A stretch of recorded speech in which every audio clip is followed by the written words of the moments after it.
Govinda industry के वो actor जिन्होंने पूरे 90s को अपने दम पर खींचा है, जहां एक तरफ शाहरुख खान की लहर जबरदस्त तरीके से चल रही थी, सलमान खान और आमिर खान भी कुछ पीछे नहीं थे, और सुनील शेट्टी, अक्षय कुमार, अजय देवगन सभी उभरते सितारे थे उस टाइम में। उस 90s में गोविंदा ने अकेले ने अपनी वन मैन आर्मी चलाई और एक के बाद एक सुपर हिट फिल्में दी, सबसे बड़े कमर्शियल हीरो उभर कर सामने आए। लेकिन क्या आप जानते हैं कि जिस गोविंदा ने 90s में इंडस्ट्री को इतना पैसा कमा के दिया, उनकी फिल्मों के बॉक्स ऑफिस नंबर्स बोलते थे, प्रोड्यूसर्स की लाइन लगती थी, उस गोविंदा को कभी भी अवार्ड नहीं दिया गया। इनफैक्ट फिल्म फेयर अवार्ड, जो अक्सर शाहरुख खान के पीछे ही पड़ा रहता था, उन्होंने तो गोविंदा को अवार्ड दिया तो भी सौतेलेपन से। और आज यही किस्सा मैं आपको बताने वाली हूं कि कब गोविंदा को इस इंडस्ट्री ने बहुत ही डीमोरलाइज किया, गोविंदा को साइडलाइन करने की कोशिश की, क्यों गोविंदा को सालों तक इतनी अच्छी परफॉर्मेंस के बावजूद, इतनी पैसे कमाने वाली फिल्में देने के बावजूद इतने सालों तक अवार्ड नहीं दिया गया, और कैसे आज वही लोग गोविंदा की फिल्मों का रीमेक बनाते हैं।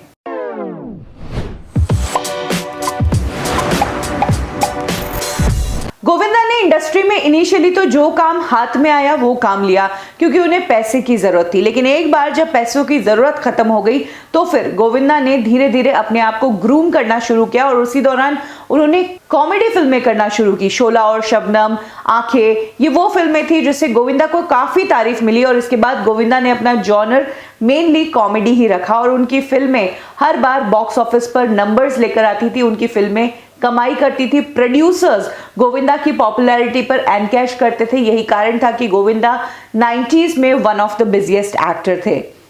गोविंदा के पास काम बहुत था, गोविंदा को काम के लिए पैसा भी मिल रहा था, लेकिन इंडस्ट्री की तरफ से गोविंदा को ना तारीफ मिल रही थी और ना ही अवार्ड्स मिल रहे थे। क्रिटिक्स गोविंदा की फिल्मों में कहानी नहीं होने की बात करते थे, और उनकी एक दो फिल्मों को तो बी ग्रेड तक का नाम दे दिया। जैसे कि राजा बाबू फिल्म जब आई थी तो उस फिल्म में जिस तरह का गाना था, सरकाई लो खटिया, इस गाने की वजह से फिल्म को बी ग्रेड भी कहा गया था। हालांकि आज इस फिल्म को बहुत चाव से देखा जाता है, टीवी पर जब भी ये फिल्म आती है तो टीआरपीज बटोरती है, आज की डेट में भी।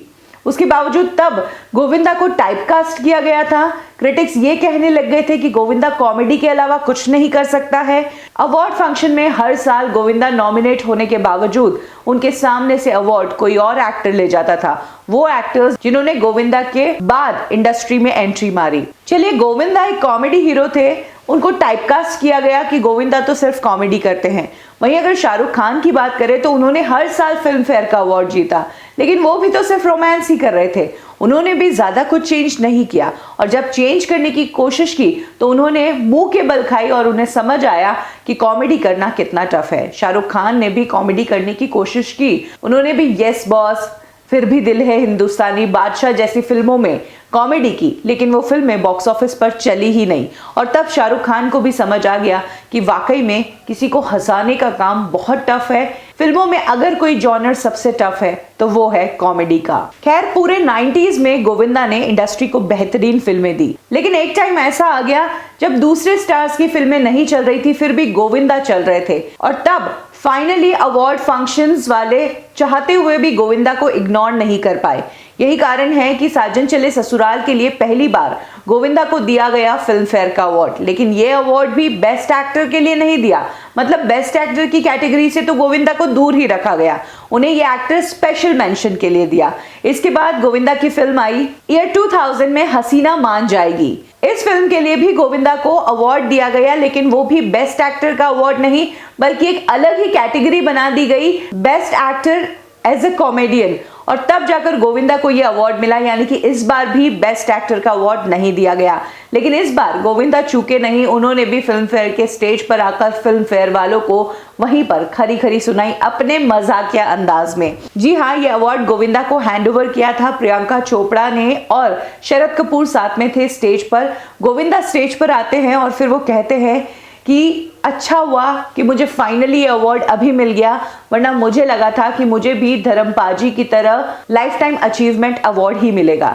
ये बात बिल्कुल सही है कि धर्मेंद्र, जो कि इंडस्ट्री के इतने हैंडसम एक्टर हैं, उन्होंने बेहतरीन फिल्में की है, बेहतरीन काम दिया है इंडस्ट्री में, उसके बावजूद फिल्म फेयर वालों ने धर्मेंद्र को उनका पहला अवार्ड और आखिरी अवार्ड जो दिया था वो था लाइफ टाइम अचीवमेंट अवार्ड। यानी कि धर्मेंद्र इंडस्ट्री में 60s से काम कर रहे थे और उन्हें अवार्ड मिला 97 में लाइफ टाइम अचीवमेंट अवार्ड, जब वो करीब करीब मिडिल एज वाले रोल कर रहे थे। तो कुछ इस तरह से न सिर्फ गोविंदा को बल्कि इंडस्ट्री ने धर्मेंद्र को भी साइड किया हुआ था। लेकिन इनमें चैलेंज इतना था कि इन्हें अवार्ड्स की कमी कभी महसूस नहीं हुई, क्योंकि प्रोड्यूसर्स हमेशा इनके लिए कतार लगाकर खड़े रहते थे।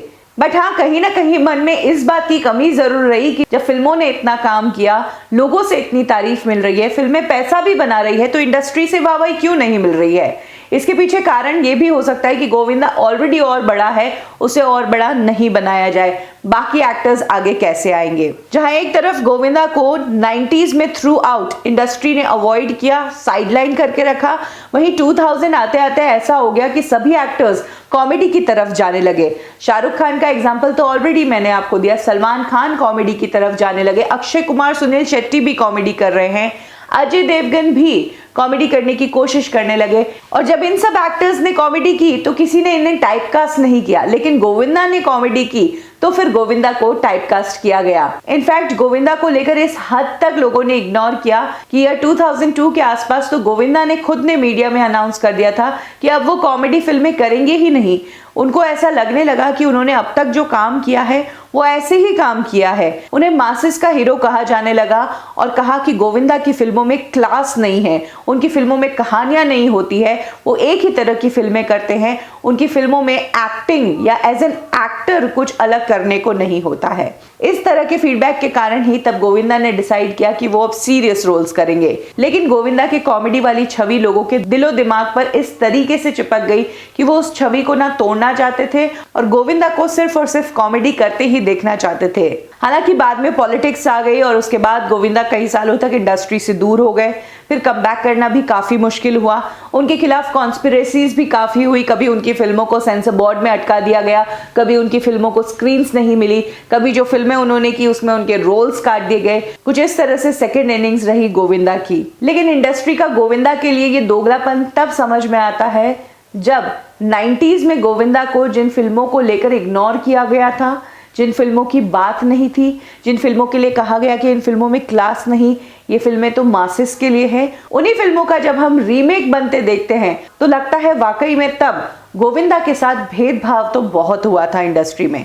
हाल ही में हमने देखा कि किस तरीके से गोविंदा की ईयर 95 की फिल्म कूली 1 का रीमेक बनाया गया, उसके लिए फिर से प्रोड्यूसर भी मिल गए। क्यों गोविंदा की फिल्मों के रीमेक बन रहे हैं? सबको पता है कि गोविंदा जिस तरह की फिल्में करते थे वो कमर्शियली सक्सेसफुल होती थी, बॉक्स ऑफिस पर पैसा मिलता था और ऑडियंस हंस के घर जाती थी, टेंशन से नहीं, यानी कि ट्रू सेंस में एंटरटेन किया करते थे। एज एन एक्टर गोविंदा की कौन सी फिल्म आपको बहुत पसंद आती है? कमेंट सेक्शन में जरूर शेयर करें। कब, क्यों और कैसे में अभी के लिए बस इतना ही। फिर मिलेंगे बॉलीवुड की एक और स्टोरी के साथ। लाइक करें हमारा फेसबुक पेज बॉलीवुड ठिकाना, फॉलो करें हमें इंस्टा पे और सब्सक्राइब करें हमारा यूट्यूब चैनल बॉलीवुड ठिकाना।